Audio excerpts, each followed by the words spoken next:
Абайдың бірінші қара сөзі. Бұл жасқа келгенше жақсы өткіздік пе, жаман өткіздік пе, әйтеуір бірталай өмірімізді өткіздік.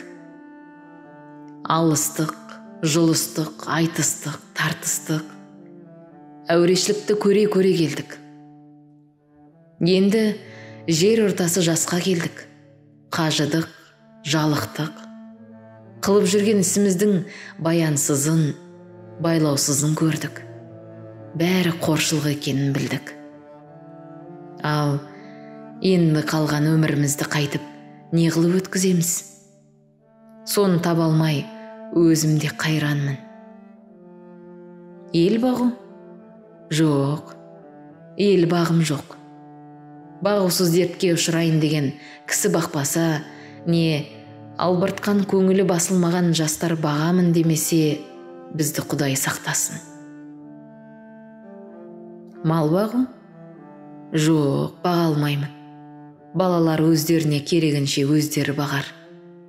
Енді қартайғанда қызығын өзің түгел көре алмайтұғын ұры залым тілемсектердің азығын бағып беремін деп қалған аз ғана өмірімді қор қылар жайым жоқ. Ғылым бағу? Жоқ. Ғылым бағарға да ғылым сөзін сөйлесер адам жоқ. Білгеніңді кімге үйретерсің? Білмегеніңді кімнен сұрарсың? Елсіз күнсізде кездемені жайып салып, қолына кезін алып отырғанның не пайдасы бар? Мұңдасып жер тарқатсар, кісі болмаған соң ғылым өзі бір тез қартайтатұғын күйік қой. Софылық қылып дін бағу? Жоқ, ол да болмайды. Оған да тыныштық керек. Не көңілде, не көрген күніңде бір тыныштық жоқ. Осы елге, осы жерде не қылған софылық? Балаларды бағу? Жоқ. Оларды да баға алмайым.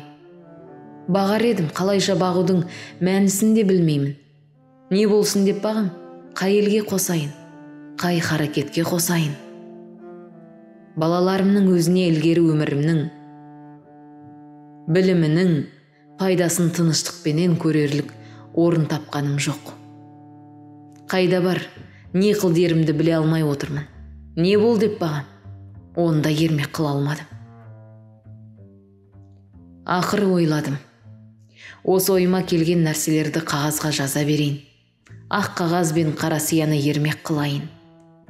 Кімде кім ішінен керекті сөз тапса, жазып алсын, я оқысын.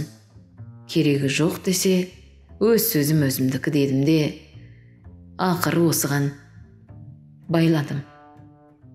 Енді мұнан басқа ешбір жұмысым жоқ.